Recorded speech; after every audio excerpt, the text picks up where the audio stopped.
So yeah, welcome again to my YouTube channel, the place we discuss about human resource issues and employment relations issues.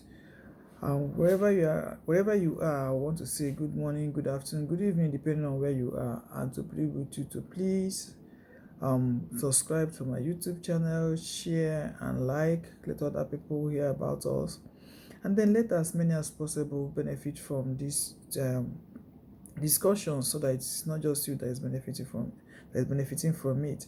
Today we'll be looking at how we as managers or leaders in the workplace can also influence the people that are working with us without authority, because most times we think we can only influence people with authority that have been bestowed upon us, or the position that we have been assigned to. That is the only thing we can use to influence people that are working with us. But there is a place of personal power where you don't need to use your positional power as either director or HOD or governor or president or head of department to influence anybody to do the work you want that person to do. All you need to do is to use your personal relationship with such a person to be able to influence the people to do the work. So you could see that there may be conflict issues in the office, and then MD has come to talk, and those people are not reconciling, or all that kind of thing. But you just see one person that they all respect, because that person has come to build a relationship with them, cares about them, shows them affection, have compassion with them, is empathetic to their situation, help them in things that they're doing.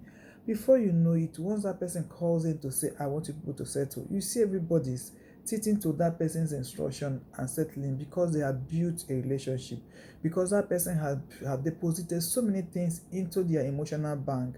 The person has deposited love, affection, compassion, trust, honesty, transparency, and a whole lot of it into that emotional bank of each and every one of that employee. And those things that they deposit serves as a currency for those things. So as a manager, if you want to influence people, you need to begin to build into their emotional bank and begin to ask yourself, what are those currencies, and don't just mean money, that these people will need, or what they love, what they will appreciate in this relationship that we are having, in this partnership of working in this organization. What are those things I will be doing for them, so that even when I don't come up with that, my position as the head of department, or as the managing director, or as the regional director, or as the regional manager, they will still do things without those positional authorities. They will do it because there is a relationship I built with them, and that is where the influence without authority comes in. And if you want to influence with people without authority, there are few steps I want to discuss with you that you need to follow. The first one is that you need to see that you are all allies in that particular business, that nobody is more equal than the other. The fact that God has blessed you to be the MD at that particular time, you are not more equal than other people, because without the aggregate of their efforts, there won't be an organization. So you must recognize that. You must also be clear about the goals that you are setting for everyone. Let it be achievable goals. Let it be goals that can be met on deadline that is set. Begin to diagnose the words of those other people. What are those things that makes them happy, joyful? Then begin to identify those other relevant currencies that you can put in their life, and you have a good relationship, and begin to build and deal with those relationships. After that, do a give and take. So let's take it one by one. When it comes to that first step, begin to see every other employee as your ally, not your enemy. Begin to have their interests at the center of your own heart. Begin to care for them. Begin to help them out. Begin to have attitude that will make them build so much confidence in you as a person. And then when it comes to the clarification of your goals, be clear about what you want. It may be painful at the beginning to tell them face to face, but with time, when they know that you have sincerity of heart in what you want as the boss, they will begin to fall in line with you. They begin to ask him. So in doing that, you also have to take them into consideration, to ask them of with one or two suggestions, bringing them into decision makings as the case may be. And then think about what is also important to them. Ask yourself that question. If I have aspiration, I have hopes, I have dreams, I have values, I have needs, like other employees, that means the other employees also will have those aspiration, needs, hope. And if they have it, how do I, as a boss, begin to invoke these their needs, their this thing out of them, so as I will use pressures from them? And so whichever way you want to use, either by praise, by help, by resources, you use it and help them. And in doing that, what do? You begin to diagnose their own world. What are their pains? And when you notice those things, begin to be empathetic. Let everything not just be about profit for the organization.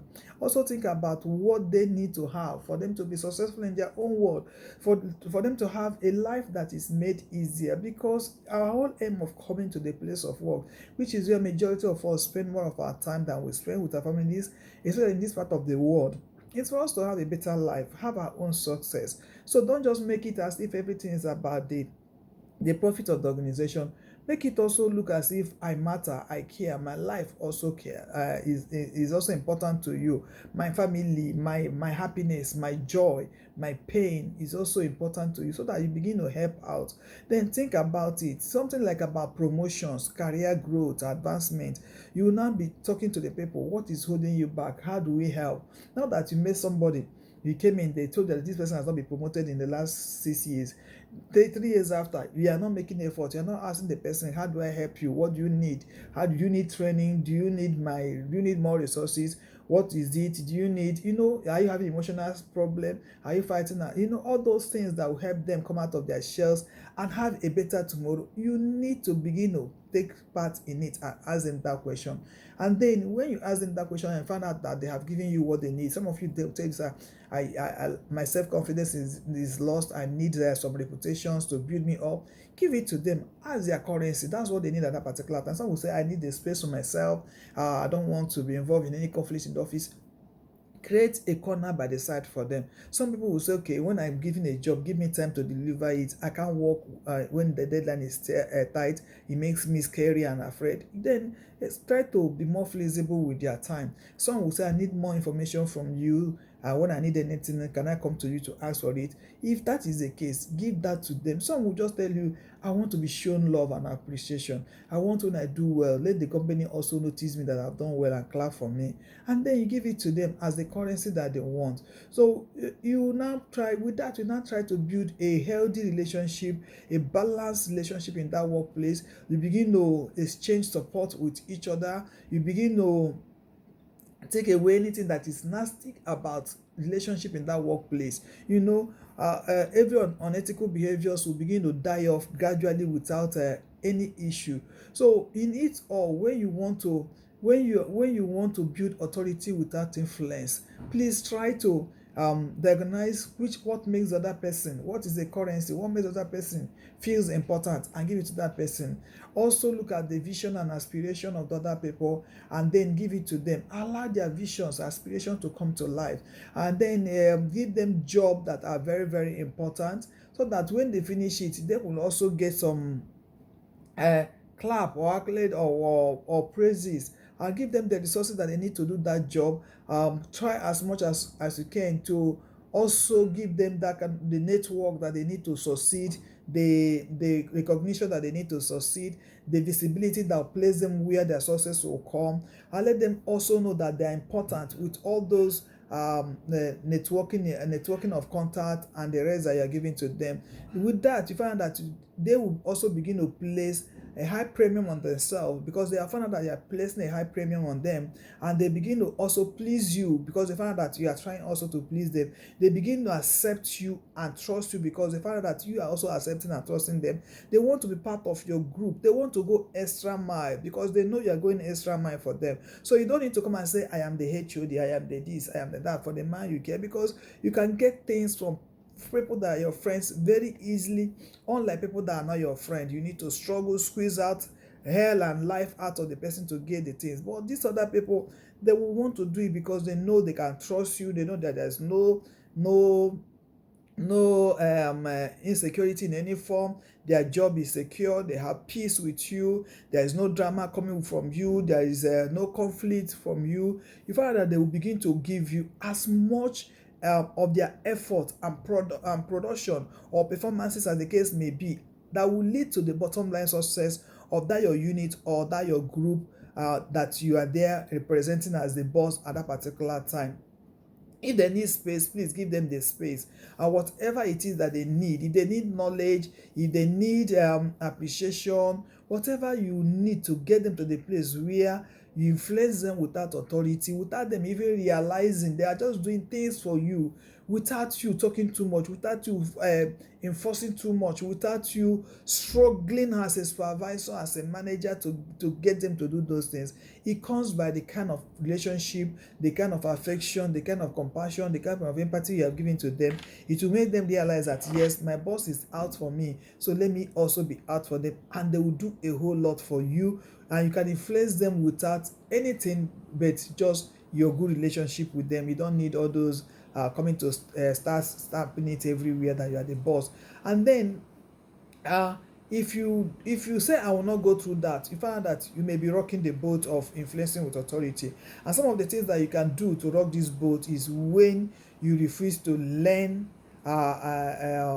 from other people. Everything is not just about yourself. You don't want to see the other different shades of other people. So with that, you find that people are afraid of you. They are afraid to come to you because they know you difficultly not accept them the way they are. You want to damage their ego. So if you're the kind of person that everything has to be learned is about yourself, you don't want to learn about others, you don't want to see other people in their own shade, definitely forget about leading them, influencing them without authority. If you're also the kind of person that once you take stand, your stand is like ego stand. So for anybody to take away that your stand, there must be ego war. Then you are not going to lead with influence. You should be able to listen to people, hear them out, see their own challenges, get feedback, sort it out, and then if you're also the kind of person that don't have does not learn to give and take everything, that your opinion must stand. That's the way it should be. Then you're also going to have issue with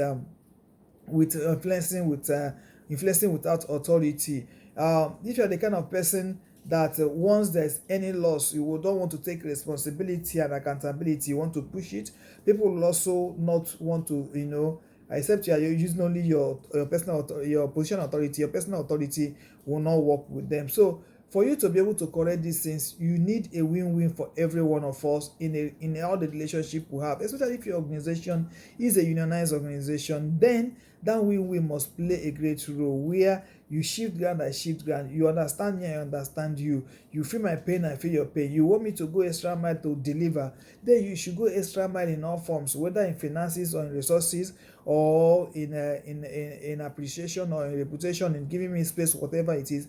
You have to understand that we are partners in that particular relationship called office space, that it is not a one-sided relationship, that is a two-sided relationship.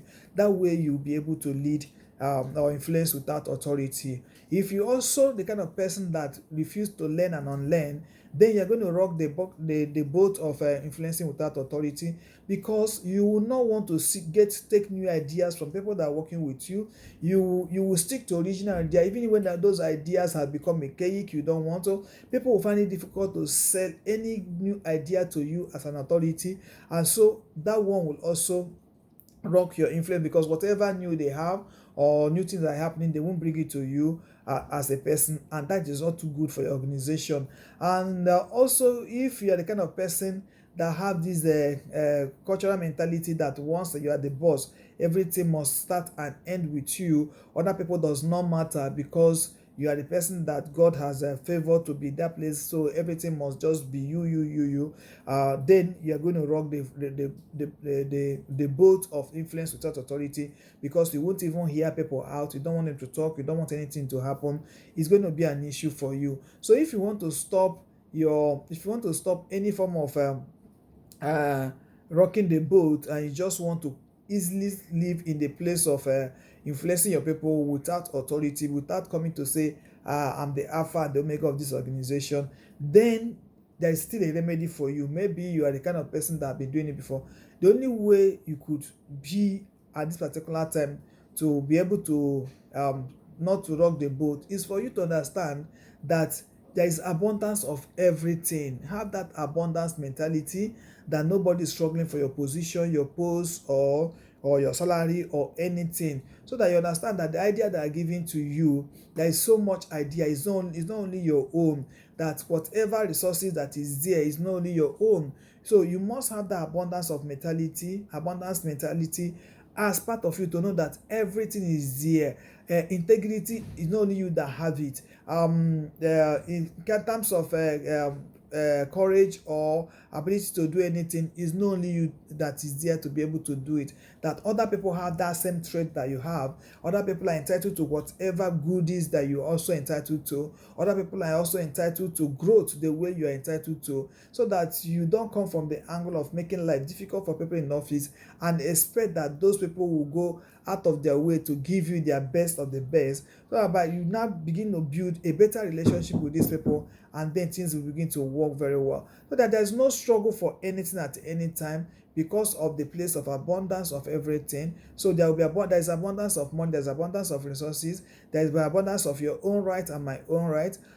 There is abundance of success for each and every one of us, so that we don't become uncomfortable when we are working with people. Rather, we begin to give a helping hand to people. We don't begin to talk about our own goals again alone. We begin to compare others, and begin to have this scarcity mentality that makes us want to use only positional power. Rather, we begin to know that there's abundance of time to go around, there's abundance of structure to go around, there's abundance of money or resources or whatever to go around, so that we all have a fair work-life balance that is so easy for us, and we can relate very well in the workplace. I'm too sure the little I have said today will help you a lot in your places of work, to be able to lead people without trying to use so much force and position. Rather, you use relationship to lead them, as the case may be. Thank you for listening, and please still help us to share these videos, and then like and subscribe.